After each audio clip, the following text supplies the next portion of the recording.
Good morning बच्चों हम लोग विज्ञान में जैव प्रक्रम पाठ पढ़ रहे थे और पिछली कक्षा में हम लोगों ने पोषण पढ़ा था। आज हम लोग श्वसन पढ़ेंगे।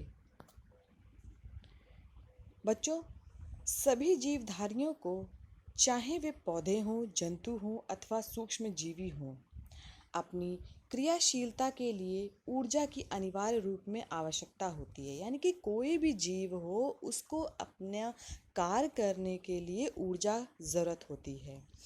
ये ऊर्जा बच्चों पौधों तथा जंतुओं में कार्बोहाइड्रेट जैसे कि ग्लूकोज हो गया, सुक्रोज हो गया, स्टार्च हो गया, उसके अणुओं में रासायनिक ऊर्जा के रूप में संचित रहती है तथा श्वसन प्रक्रिया के द्वारा मुक्त होकर जीवधारी को प्राप्त होती है। इस क्रिया में जो कार्बोहाइड्रेट बच्चों होता है, उसका ऑक्सीकरण होता है, यानी कि उसके ऑक्सीकरण के द्वारा विघटन से कार्बोहाइड्रेट के ऑक्सीकरण से क्या बनता है? कार्बन डाइऑक्साइड बनेगा, जल बनेगा तथा जो कार्बन डाइऑक्साइड है उसका उत्पादन होगा तथा ऊर्जा भी मुक्त होगी। और बच्चों, इस प्रक्रिया को हम लोग निम्नलिखित में डिस्कस कर निम्नलिखित जो समीकरण है उसमें हम लोग समझ सकते हैं। देखिए, हमने ग्लूकोज लिया है तो ग्लूकोज क्या एक तरीके का कार्बोहाइड्रेट है। तो हमने कार्बोहाइड्रेट में उसको ऑक्सीकरण उसका कराया। ऑक्सीकरण मतलब उसको हमने ऑक्सीजन की प्रेजेंस में उसको प्रक्रिया कराई। तो हमें क्या मिला बच्चों? हमें मिला कार्बन डाइऑक्साइड मिला तथा जल मिला। अब देखेंगे बच्चों कि श्वसन की परिभाषा क्या है। तो श्वसन एक ऐसी ऑक्सीकरण क्रिया है जिसमें जीव कोशिकाओं में जटिल कार्बनिक पदार्थों के विघटन होने से कार्बन डाइऑक्साइड एवं जल का उत्पादन होता है तथा जैव प्रक्रियाओं को संपन्न कराने हेतु ऊर्जा मुक्त होती है। तो ये तो था बच्चों परिभाषा। इसमें क्या है कि जो कार्बोहाइड्रेट है उसका ऑक्सीकरण होगा, उसके बाद वो हमें किस में मिले, उसका विघटन किस में होगा? कार्बन डाइऑक्साइड में होगा, जल में होगा तथा ऊर्जा में होगा। और यही ऊर्जा जो है जीव अपने अन्य कार्यों में प्रयोग में लेते हैं। श्वसन की प्रक्रिया जीव कोशिका के कोशिका द्रव्य में उपस्थित अंगक माइटोकॉन्ड्रिया में संपन्न होती है। यानी वो किस में मिलेगी? ये जो प्रक्रिया है पूरी, जो श्वसन की जो क्रिया होती है, ये माइटोकॉन्ड्रिया में होती है। तो बच्चों, पिछली कक्षा में, कक्षा 9 में मैंने आपको बताया था कि माइटोकॉन्ड्रिया क्या है। माइटोकॉन्ड्रिया बच्चों एक कोशिकांग है। एक कोशिका के अंदर एक कोशिकांग पाया जाता है जिसके अंदर, जिसको क्या कहते हैं, powerhouse of the cell कहते हैं, यानी ऊर्जा ग्रह कहते हैं। ऊर्जा ग्रह कहते हैं कोशिका का। और इसी ऊर्जा ग्रह में जो श्वसन की प्रक्रिया होती है। श्वसन क्रिया में उत्पन्न ऊर्जा कोशिका में उपस्थित एडीपी को एटीपी में परिवर्तित करके उसके अणु में संचित हो जाती है। अब ये एडीपी क्या है बच्चों और एटीपी क्या है? जो ऊर्जा है बच्चों, वो किस रूप में हमारे शरीर में संचित रहती? एटीपी के फॉर्म में। और ये बनेगी कैसे? ये बनेगी एडीपी के साथ जब एएमपी जुड़ जाता है तो क्या बन जाता है? एटीपी। एडीपी का पूरा नाम क्या है? Adenosine diphosphate. और एएमपी का एडिनोसिन मोनोफॉस्फेट। तो जब एडिनोसिन डाइफॉस्फेट के साथ एडिनोसिन मोनोफॉस्फेट जुड़ जाएगा तो क्या बन जाएगा? एडिनोसिन ट्राइफॉस्फेट हो जाएगा। ठीक है, यानी कि 2 फॉस्फेट प्लस 1 फॉस्फेट मिलके क्या बना? 3 फॉस्फेट, यानी ट्राइफॉस्फेट। ठीक है, तो एटीपी का पूरा नाम क्या हो गया? Adenosine triphosphate. अब देखेंगे बच्चों कि श्वसन के प्रकार क्या हैं, यानी श्वसन कितने प्रकार के होते हैं। तो बच्चों, जो श्वसन होता है उसके प्रकार आगे देखेंगे। ऑक्सीजन पर निर्भरता की दृष्टि से बच्चों श्वसन दो प्रकार का होता है, यानी एक होगा ऑक्सीश्वसन, दूसरा होगा अनऑक्सीश्वसन। ठीक है, तो ऑक्सीश्वसन को हम लोग क्या कहते हैं, एरोबिक रेस्पिरेशन कहते हैं।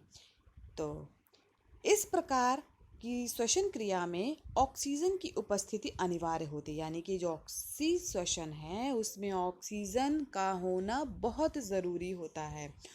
श्वसनीय पदार्थ का पूरा ऑक्सीकरण होता है, जिसके फलस्वरूप कार्बन डाइऑक्साइड व जल बनते हैं तथा काफ़ी मात्रा में ऊर्जा विमुक्त होती है। पीछे भी मैंने आपको समीकरण में बताया था कि जो कार्बोहाइड्रेट है, जब कार्बोहाइड्रेट का ऑक्सीकरण होगा तो क्या मिलेगा हमें, कार्बन डाइऑक्साइड मिलेगा, जल मिलेगा तथा ऊर्जा मिलेगी। तो जो ऊर्जा है बच्चों, ये एटीपी के रूप में निकलती है और उसी रूप में ये संचित हो जाती है। क्योंकि ये बच्चों ऑक्सीजन की उपस्थिति में होता है, तो इस ऑक्सीश्वसन को हम लोग वायवीय श्वसन भी कहते हैं। तो प्रश्न ये भी आ सकता है कि ऑक्सीश्वसन या फिर वायवीय श्वसन क्या है, या फिर एरोबिक रेस्पिरेशन क्या है। अब देखेंगे अनऑक्सीश्वसन क्या है। इसको बच्चों एनएरोबिक रेस्पिरेशन भी कहते हैं। देखिए, एनएरोबिक यानी अनॉक्सीश्वसन, यानी जिसमें ऑक्सीजन की उपस्थिति नहीं है, ठीक, यानी वो अनुपस्थित रहता है, तो ऐसी श्वसन को क्या बोलेंगे, अनऑक्सी श्वसन कहेंगे। तो जब श्वसन ऑक्सीजन की अनुपस्थिति में होता है उसे अनऑक्सी श्वसन कहते हैं।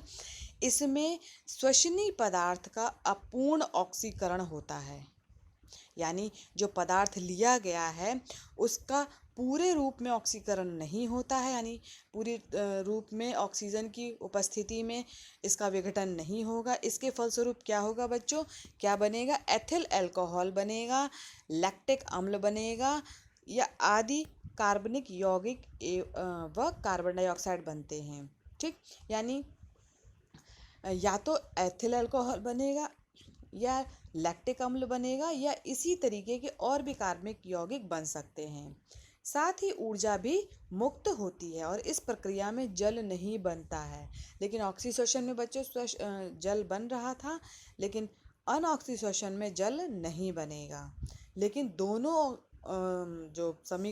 जो श्वसन है उसमें ऊर्जा ज़रूर निकलेगी एटीपी के रूप में। देखिए, इसका समीकरण इस तरीके से लिख सकते हैं, जो ग्लूकोज यानी C6H12O6 को हमने जब उसका अनऑक्सीकरण श्वसन कराया तो हमें एथिल अल्कोहल मिला, यानी कि C2H5OH मिला, प्लस हमें कार्बन डाइऑक्साइड मिला, और बहुत सारी मात्रा में हमें क्या निकलेगी, ऊर्जा निकलेगी। इसे अवायवीय श्वसन भी कहते हैं, क्योंकि ये श्वसन जो है ऑक्सीजन की अनुपस्थिति में होता है, इसलिए ये अवायवीय श्वसन है। अनऑक्सीश्वसन प्रायः जीवों में गहराई पर उपस्थित ऊतकों में, अंकुरित होते बीजों में व फल में थोड़े समय के लिए होता है।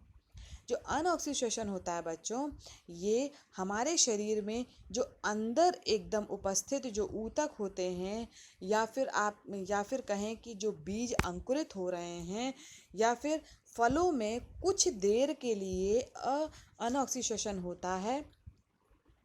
श्वसन की समस्त क्रियाएं जो हैं कोशिका में होती हैं, विशेषतः माइटोकॉन्ड्रिया में। तो जो इम्पॉर्टेंट जो अंग है जिसके अंदर श्वसन क्रिया होती है उसको क्या बोलते हैं, माइटोकॉन्ड्रिया है। प्रश्न बनता है कि श्वसन किस में होता है, तो आप उत्तर लिखेंगे माइटोकॉन्ड्रिया में।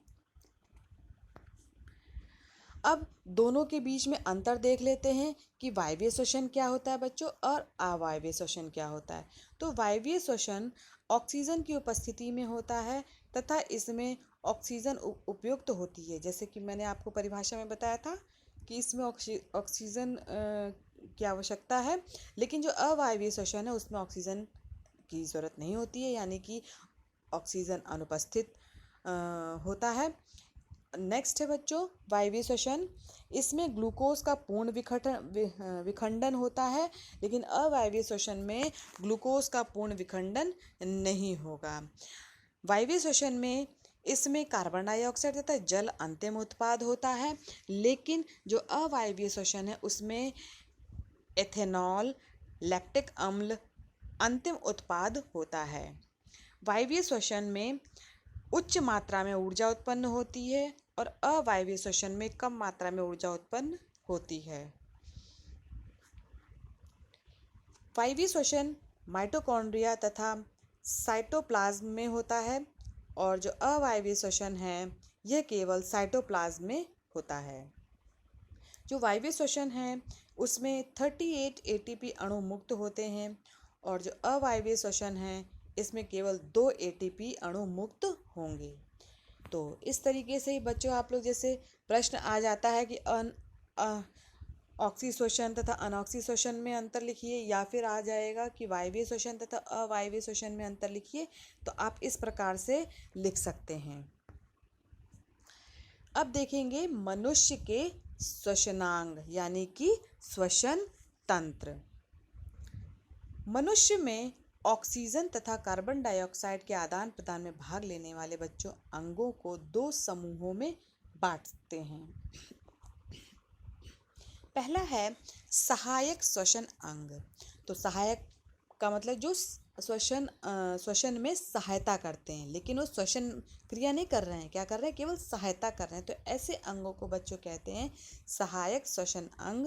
तो वे समस्त अंग जो गैस विनिमय में भाग नहीं लेते हैं, लेकिन ऑक्सीजन युक्त वायु को बाहर से फेफड़ों तक तथा फेफड़ों से कार्बन डाइऑक्साइड युक्त वायु को शरीर के बाहर निकालने में सहायता करते हैं, वे सहायक श्वसन अंग कहलाते हैं। ठीक है, यानी वो डायरेक्टली मदद नहीं कर रहे हैं, डायरेक्टली जो श्वसन की क्रिया नहीं कर रहे हैं, केवल वो मदद करते हैं, इसलिए इन अंगों को सहायक श्वसन अंग कहते हैं। ये केवल जो वातावरण में उपस्थित आपकी ऑक्सीजन है इसको फेफड़ों तक पहुंचाते हैं और फेफड़ों से कार्बन डाइऑक्साइड को शरीर से बाहर निकालने में मदद करते हैं। तो सहायक श्वसन अंग कौन कौन से हैं देखते हैं। पहला है नासिका एवं नासाद्वार। तो जो नासिका या फिर नासा मार्ग, ये एक जोड़ी बाह्य नासाद्वार नासिका के छोर पर स्थित होते हैं। यानी जैसे आपकी जो नाक है, नाक के आगे 2 छेद होंगे, ठीक है, इनको कहते हैं नासाद्वार, और जो नाक है इसे कहेंगे नासिका।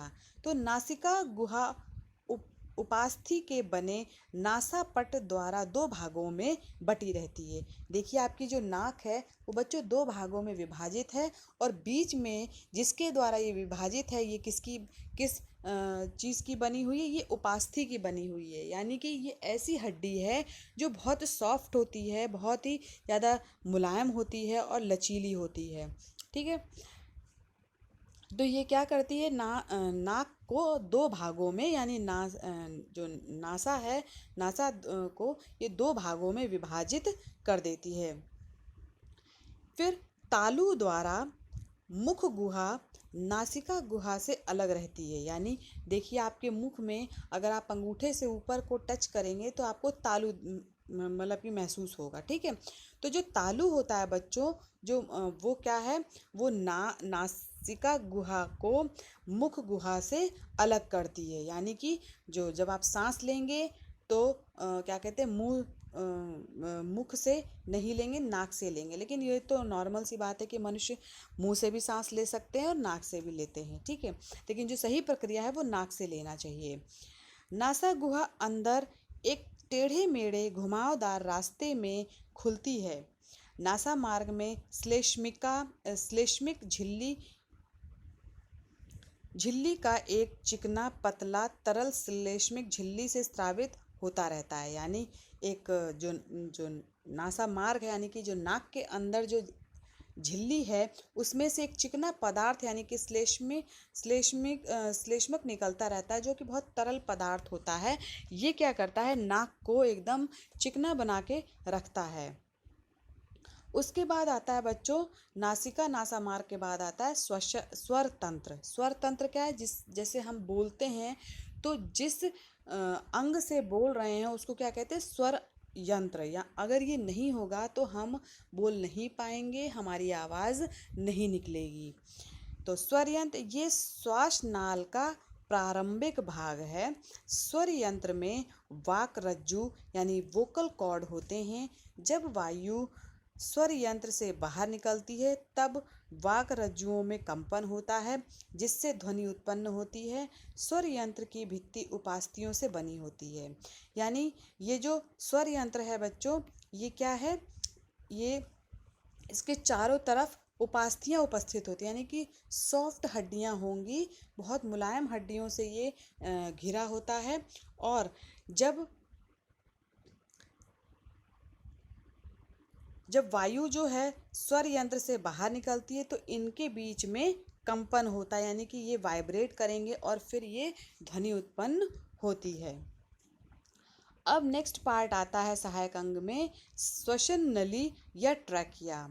तो श्वसन नली ग्रीवा से होकर वक्ष गुहा से प्रवेश करती है। वायुनाल या श्वसन नली ग्रास नली के अधर तल पर स्थित होती है। तो जैसे आप नाक से आगे बढ़ेंगे, स्वर यंत्र से नीचे पहुंचेंगे तो वहाँ पे आपको क्या मिलेगा, श्वसन नली मिलेगा। ये वक्ष गुहा के अंदर प्रवेश कर रही है।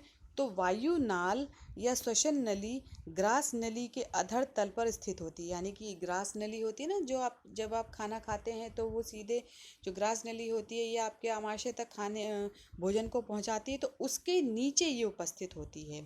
श्वसन नली की भित्ति में भी उपास्थि के बने सी आकार के छल्ले होते हैं। सी आकार के क्यों होंगे, क्योंकि पूरी जुड़े नहीं होंगे, पीछे ओ नहीं बनाएंगे, ये सी बनाएंगे, जो इसकी भित्ति को चिपकने से रोकते हैं।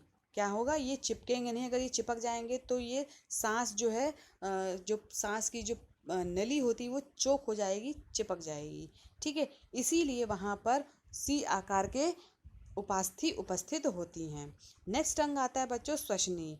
तो वक्ष गुहा में प्रवेश करने के पश्चात जो श्वसन नली है वो दो श्वसनियों में विभाजित हो जाती है। जैसे पेड़ की शाखाएं होती है ना, विभाजित होती है, उसी तरीके से ये भी जो है दो भागों में विभाजित हो जाएगी। श्वसनी की भित्ति में भी उपास्थि छल्ले उपस्थित होंगे। यहाँ पे भी बच्चों उपास्थि छल्ले होंगे और दोनों श्वसनियाँ अपनी अपनी ओर के फेफड़ों में प्रवेश करेंगी। और यही श्वसनियाँ जो हैं, दाएं श्वसनी जो है दाएं फेफड़े में, बाएं श्वसनी जो है बाएं फेफड़े में प्रवेश करेगी तथा फेफड़े के भीतर से छोटी शाखाओं तथा उप शाखाओं में विभाजित हो जाएगी। और यही श्वसनी जो है आगे चल के फेफड़ों में अनेक शाखाओं में विभाजित हो जाती है। अब ये तो था बच्चों सहायक श्वसन अंग। अब पहुँचेंगे हम लोग मुख्य श्वसन अंग क्या है। तो मुख्य श्वसन अंग अगर प्रश्न आता है तो आप उत्तर लिखोगे फेफड़ा। ठीक है, तो मनुष्य के कितने फेफड़े होते हैं, 2 फेफड़े होते हैं। तो चलिए इसी आगे बढ़ते हैं। एक जोड़ी फेफड़े मनुष्य के मुख्य श्वसन अंग हैं, क्योंकि ये गैसों के विनिमय में भाग लेते हैं, इसीलिए क्या कहते हैं, मुख्य श्वसन अंग क्या है, फेफड़ा। अगर ये प्रश्न बनता है क्यों ये मुख्य श्वसन अंग है, तो आप लिखोगे कि ये गैसों के विनिमय में भाग लेते हैं। ठीक, अब पढ़ेंगे कि फेफड़ा है क्या। बच्चों फेफड़े को फुफ्फुस भी कहते हैं। क्या कहते हैं, फुफ्फुस भी कहेंगे। तो मनुष्य के दोनों फेफड़े हृदय के दोनों ओर वक्ष गुहा का अधिकांश भाग घेरे रहते हैं। इनके चारों ओर एक गुहा होती है जिसे प्लूरल या फुफ्फुसी गुहा कहते हैं। देखिए आपको अभी बताया कि कितने होते हैं फेफड़े, 2 फेफड़े होते हैं। तो जो 2 फेफड़े होंगे ये हृदय के दोनों ओर वक्ष गुहा में उपस्थित होंगे। ठीक है, इनके चारों ओर, यानी इनके जो चारों ओर है एक खाली जगह होगी। ठीक है, उसको क्या बोलेंगे, प्लूरल या फिर फुफ्फुसी गुहा बोलेंगे, जिसमें जो फुफ्फुस है या फिर फेफड़ा जो है उपस्थित होते हैं। प्रत्येक फुफ्फुस कैसा होगा, शंक्वाकार होगा, यानी कि शंख के आकार का होगा, हल्का होगा, गुलाबी रंग का, स्पंजी तथा लचीला होता है। स्पंजी क्यों होता है, क्योंकि उसमें हल्के हल्के छिद्र होते हैं, स्पंज की तरीके से होता है। ये श्वसनियों, श्वसनिकाओं, वायु कोशों, कूपिकाओं एवं रुधिर कोशिकाओं के जाल से बने होते हैं। वायु कोशों के अधिक संख्या में होने के कारण मनुष्य में गैसीय आदान प्रदान की सतह बढ़ जाती है। तो जो वायु कोश होते हैं छोटे छोटे गुब्बारे के रूप में होते हैं, जो कि सबसे एंड में होंगे फेफड़ों के अंदर। ये क्या करते हैं, गैसीय विनिमय के जो सतह है इसको बढ़ा देते हैं। ठीक है, तो मनुष्य का दायां फेफड़ा 3 पिंडों का तथा बायां फेफड़ा 2 पिंडों का बना होता है। पिंडों मतलब हिस्से हैं, यानी कि जो क्या कहेंगे, जो दायां फेफड़ा है उसमें 3 हिस्से हैं। ठीक है, 3 पार्ट हैं उसके, और जो बायां फेफड़ा उसके 2 पार्ट हैं। प्रत्येक फुफ्फुस के चारों तरफ एक पतला आवरण होता है। आवरण यानी कि कवरिंग होगी, जिसे फुफ्फुसा आवरण कहते हैं। ये आवरण तथा इसका तरल फेफड़ों की सुरक्षा करता है। यही जो आवरण है, और इस आवरण के अंदर एक तरल पदार्थ होता है, और उस तरल पदार्थ के अंदर फेफड़ा होगा। तो यही जो तरल पदार्थ है या जो आवरण है, ये फेफड़े को सुरक्षा प्रदान करता है। ये देखिए, मैंने आपको चित्र में बता रखा है। देखिए, जो नासा मार्ग है, उसके बाद आता है आपका, सीधे पहुँचेंगे कंठ द्वार है, उसके बाद श्वास नली है। श्वास नली जो है किसमें विभाजित हो जाती है, 2 श्वसनियों में, दाएं फेफड़े में और बाएं फेफड़े में। ठीक है, और देखिए जो दायां फेफड़ा है वो 3 पिंडों में विभाजित है, और जो बायां फेफड़ा है 2 पिंडों में विभाजित है। और ये दोनों जो है डायफ्राम के ऊपर है, यानी कि हमारी जो शरीर है, जो डायफ्राम होता है वो 2 भागों में विभाजित कर देता है।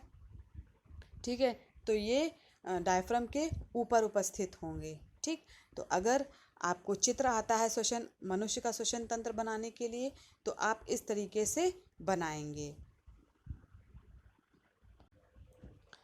तो अब देखते हैं बच्चों कि ब्रीदिंग और रेस्पिरेशन यानी श्वास की प्रक्रिया और श्वसन में अंतर क्या है। ठीक, ब्रीदिंग क्या है, सांस लेना, और रेस्पिरेशन क्या है, श्वसन है। इन दोनों में देखें बहुत ही माइन्यूट डिफरेंस है, जो कि आपके एग्जाम में आ सकता है। तो श्वास की प्रक्रिया यानी कि ब्रीदिंग, यह एक यांत्रिक या भौतिक प्रक्रिया है।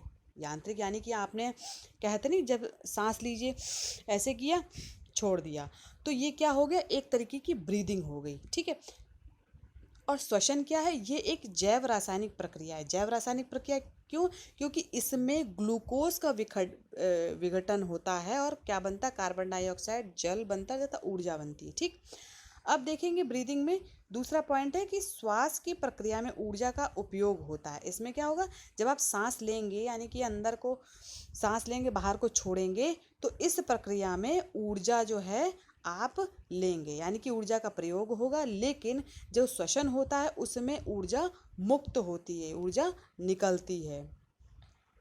श्वास की प्रक्रिया में यानी कि ब्रीदिंग में शरीर के अंगों की गति शामिल होती है, यानी कि शरीर जो हैं उनके जो अंग हैं वो पार्टिसिपेट करेंगे। लेकिन जो श्वसन है ये कोशिका के अंदर संपन्न होती है, यानी क्या ये जो प्रक्रिया हो रही है मेन कहाँ पे हो रही है, आपके कोशिका के अंदर हो रही है, यानी कि इसमें माइटोकॉन्ड्रिया के अंदर हो रही है। तो इसे आप अंतः कोशिका प्रक्रिया भी कह सकते हैं, यानी कि ये अंतः कोशिकीय प्रक्रिया है। नेक्स्ट है बच्चों श्वास की प्रक्रिया। इसमें श्वसन सतह का वातन यानी वेंटिलेशन होता है, यानी कि जो गैस का है वो आदान प्रदान होगा। ठीक, और इसमें खाद्य पदार्थ का ऑक्सीकरण होता है। श्वसन में खाद्य पदार्थ का जैसे ग्लूकोज वगैरह है, इसमें उसका जो है ऑक्सीकरण होगा। तो आप इस तरीके से लिख सकते हैं ब्रीदिंग और रेस्पिरेशन में अंतर क्या है। अब देखेंगे बच्चों कि विभिन्न समूहों के जो जंतु हैं उनके श्वसन अंग क्या हैं। तो बच्चों आपको पता ही है कि जो जीव जंतु हैं कितने विविध प्रकार के इस पृथ्वी पर उपस्थित हैं और कितने विशाल हैं। उनके शरीर की आवश्यकता और उनकी जो अभिकल्पना है, यानी कि जो उनकी शरीर की जो डिज़ाइन है, आकार है, उनके अनुसार उनके श्वसन अंग भी विविध प्रकार के हैं। ठीक है, जैसे अब हम लोग एक एक करके डिस्कस करते हैं। तो अमीबा एक प्रोटोजोन प्रोटिस्ट है, यानी कि एक कोशिकीय जीव है। इस एक कोशिकीय जंतु में श्वसन कोशिका की सामान्य सतह से विस्तरण करता है, क्योंकि एक कोशिका है इसमें और वही कोशिका सारा कार्य करती है। तो उस कोशिका की जो सतह है, जो सामान्य सरफेस है उसका, उससे गैस का विनिमय होगा। ठीक है, यानी ऑक्सीजन अंदर आएगा, कार्बन डाइऑक्साइड बाहर जाएगी। ठीक, तो इस तरीके से अमीबा में होता है श्वसन। फिर देखते हैं केचुआ। अनेक जंतुओं में नम त्वचा श्वसन अंग के रूप में कार्य करती है। नम त्वचा यानी कि जब जो त्वचा होती है वो नमी होती है उसमें, यानी कि मॉइस्ट रहती है, यानी कि उसमें थोड़ा सा क्या कहेंगे, गीली गीली होती है।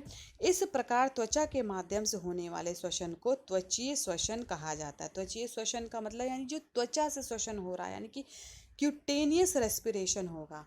ये किस में होगा? केचुए में होगा। अब देखेंगे झींगा मछली में या मछली में किस तरीके से होता है। तो आप मछली में कैसे होता है, ये गिल्स के द्वारा होगा, यानी गलफड़ों के द्वारा होगा। तो अधिकांश जलीय जंतुओं जैसे विभिन्न प्रकार की मछलियों तथा क्रस्टेशियन जैसे झींगा मछली में श्वसन क्लोम द्वारा होता है, यानी गिल्स के द्वारा होगा। ठीक है, तो गिल्स को गलफड़े भी कहते हैं बच्चों। आप लोगों ने पिछली कक्षा में हमने 9th में पढ़ाया भी था कि जो मछलियाँ होती हैं वो गलफड़ों के द्वारा श्वसन करती हैं।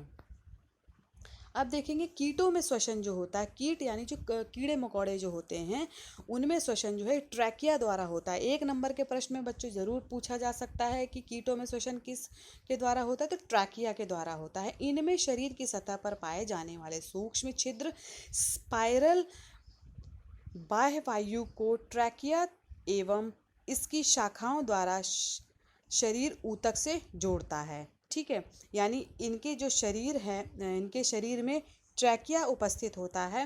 ठीक, और इनके शरीर में जो सूक्ष्म छिद्र होते हैं उनको कहते हैं स्पायरकल। ठीक, और ये क्या होता है कि शरीर के बाहर जो वातावरण है उससे ये आपस में इनका आदान प्रदान होता है वायु का, ट्रैकिया के द्वारा होगा। फिर अब देखते हैं उच्च वर्ग के जंतु, यानी कि थोड़े से ऐसे जंतु जो सूक्ष्म नहीं हैं या छोटे नहीं हैं, जैसे कि सरीसृप है, यानी कि जिनमें रीढ़ की हड्डी होती है, ऐसे जंतुओं को हम उच्च वर्ग में रखते हैं। तो सरीसृप हो गया। पक्षी या स्तनधारी वर्ग के जंतुओं में फेफड़े मुख्य श्वसन अंग होते हैं। मनुष्य सहित इन सभी जंतुओं में श्वसन अंग अत्यधिक विकसित होता है, यानी कि जो रीढ़ उच्च वर्ग के जो जंतु होते हैं इनमें जो श्वसन अंग होगा बहुत अधिक विकसित होगा। यहाँ ये उल्लेखनीय है बच्चों की श्वसन अंग चाहे त्वचा हो या गिल्स हो या फेफड़े हो, गैसीय विनिमय करने वाली सतह के लक्षण सभी एक समान होंगे। यानी कि सबके जो लक्षण होंगे, जो गैस का विनिमय करेंगे, आदान प्रदान करेंगे, उनके जो लक्षण होंगे वो एक जैसे होंगे। अब देखेंगे मछली में किस प्रकार श्वसन होता है। तो रेस्पिरेशन इन ए फिश।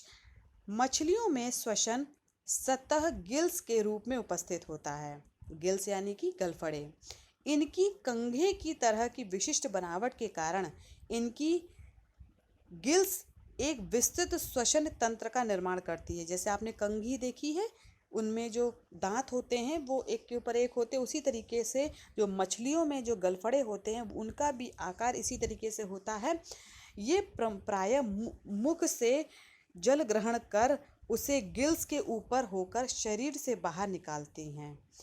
इस प्रक्रम में जल में घुलित ऑक्सीजन गिल्स में उपस्थित रक्त कोशिकाओं के संपर्क में आकर रक्त में विसरित हो जाती हैं। यानी कि जैसे ही जो जल है इनके टच में आएगा तो जो जल में उपस्थित ऑक्सीजन है ये गिल्स के ऊपर जो सरफेस है उसके अंदर ये प्रवेश करेगी। उसके बाद जो गिल्स के अंदर जो कार्बन डाइऑक्साइड है वो शरीर के बाहर निकाल देगी। ठीक, तो देखिए यहाँ पे मैंने आपको जो मछली है उसका श्वसन अंग दिखा रखा है। तो ये कहाँ पे उपस्थित होता है? गिल्स की उपस्थिति आप देखिए आँख के पीछे होती है, और जो गिल्स है इसके ऊपर की जो कवरिंग होती है बच्चों उसे ऑपरकुलम कहते हैं। देखिए एक गिल को यहाँ पे दर्शाया हुआ है। तो जो गिल है ये जो कंघी है उसके आकार का होता है। ठीक है, और जब जल उसमें प्रवेश करता है तो ये बिल्कुल ही फैल जाती हैं, यानी अलग अलग हो जाती हैं, और जब जल नहीं होगा तो ये बिल्कुल सिकुड़ जाएंगी। तो देखिए जो प्रक्रिया है किस तरीके से जो जल है वो शरीर के बाहर निकलता है। तो सबसे पहले जल जो है वो मुख के द्वारा, गिल्स के द्वारा, जल जो है वो मुख के द्वारा प्रवेश करेगा, गिल्स में एंटर करेगा, उसके बाद गिल दरारों के द्वारा जाएगा, उसके बाद ये शरीर के बाहर निकल जाएगा। अब देखेंगे बच्चों श्वसन सतह के विशिष्ट लक्षण। मैंने आपको अभी बता ही रखा है कि जो श्वसन अंग होते हैं, चाहे उच्च वर्ग के हों चाहे वो निम्न वर्ग के हों, सब में विशिष्ट लक्षण होते हैं। मेन लक्षण क्या होंगे, देखिए इसका जो सतही क्षेत्र बड़ा होता है, ठीक, जो भी अंग जो इसमें भाग ले रहा है श्वसन में, उसका जो सतही क्षेत्र होगा वो बड़ा होगा। दूसरा है पॉइंट कि श्वसन गैसों के विसरण में सहायता करने हेतु इसकी भित्तियां पतली तथा पारगम्य होती। पारगम्य मतलब कि जो एक तरफ से दूसरी तरफ को पार कर दे, ठीक है। और भित्तियां कैसी होंगी बच्चों, इसकी पतली होंगी। इनमें रक्त की प्रचुर मात्रा में आपूर्ति होती, यानी कि भरपूर मात्रा में इनमें रक्त जो है वो मिलता रहता है, अर्थात ये अत्यधिक संवहनी होती हैं। ये हमेशा नम होती हैं, नम यानी कि मॉइस्ट रहती हैं। उच्च वर्ग के जंतुओं में यह एक दक्ष परिवहन तंत्र है, यानी कि एफिशिएंट ट्रांसपोर्ट सिस्टम, यानी कि सबसे इम्पॉर्टेंट जो है, सबसे महत्वपूर्ण जो तंत्र है वो श्वसन है। तो उच्च वर्ग के जंतुओं में यह एक दक्ष परिवहन तंत्र के नज़दीक स्थित होता है, यानी कि वहाँ पे कहाँ पे उपस्थित होगा, जहाँ पे एफिशिएंट परिवहन होगा, यानी कि दक्ष परिवहन तंत्र होगा। जैसे कि परिवहन तंत्र क्या है यहाँ पे, जो हृदय है, हृदय जो हमारा क्या होता है, परिवहन तंत्र है, और उसी के पास ये उपस्थित होंगे ताकि उन्हें भरपूर मात्रा में रक्त की आपूर्ति होती रहे।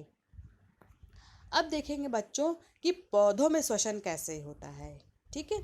तो गैसीय विन जैसे जंतुओं में होगा, उसके मतलब कि पौधों में भी होता है श्वसन, लेकिन उनके यहाँ उनमें जो श्वसन होगा वो थोड़ा दूसरे तरीके से होता है। गैसीय विनिमय व श्वसन शब्दों के अर्थ जान लेने से ये स्पष्ट हो जाता है बच्चों कि श्वसन पादपों की सभी जीवित कोशिकाओं में संपन्न होता है, जबकि जो गैसीय विनिमय है वो प्रमुखतः कुछ अंगों का कार्य है। पादपों में गैसीय विनिमय जंतुओं के गैसीय विनिमय से निम्न प्रकार का होता है, यानी कि उनमें थोड़ा सा भिन्न होगा। कैसे भिन्न होगा, पादपों में कोई निश्चित श्वसन अंग नहीं होते हैं, ठीक है। जैसे जो जंतु होते हैं उनमें होते हैं फेफड़े हैं या गिल्स है या ट्रैकिया है, ठीक है, लेकिन पौधों में नहीं होगा। पेड़ पौधों के विभिन्न भाग जैसे जड़, तना, पत्ती अपने अपने लिए स्वतंत्र रूप से ऑक्सीजन की व्यवस्था करते हैं। कार्बन डाइऑक्साइड भी स्वतंत्र रूप से मुक्त होती है इसमें, ठीक। यानी जड़ है, तना है, पत्ती अपना अपना अलग अलग श्वसन करते हैं। पादपों में श्वसन गैसों का परिवहन अत्यल्प अथवा नगण्य होता है। नगण्य यानी कि बहुत ही मतलब कम होगा। अंतर कोशिकीय स्थान इसमें कुछ सहायता करते हैं, यानी कि उनके बीच में कुछ कोशिकाओं के बीच में जगह उपस्थित होती है, उसे कहते हैं अंतर कोशिकीय स्थान कहते हैं, और उनकी सहायता से गैसों का विनिमय या परिवहन होता है।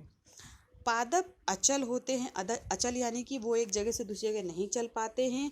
उनमें उपापचयी दर भी बहुत कम होता है, ठीक है, लेकिन मनुष्य या कहें जंतु जो है निरंतर चलते रहते हैं, इसलिए उनके अंदर जो उपापचयी दर है वो ज़्यादा होता है, ठीक। इस कारण इनकी ऑक्सीजन आवश्यकता व श्वसन की दर भी कम होती है, ठीक। इनके अंदर जो श्वसन दर है वो कम होगी। तो इस तरीके से मनुष्य पादपों में जो श्वसन होगा वो दूसरी तरीके से होगा और जंतुओं में दूसरी तरीके से होगा, ठीक। तो यहाँ पर बच्चों आज आपकी कक्षा समाप्त होती है। धन्यवाद बच्चों आज की कक्षा के लिए।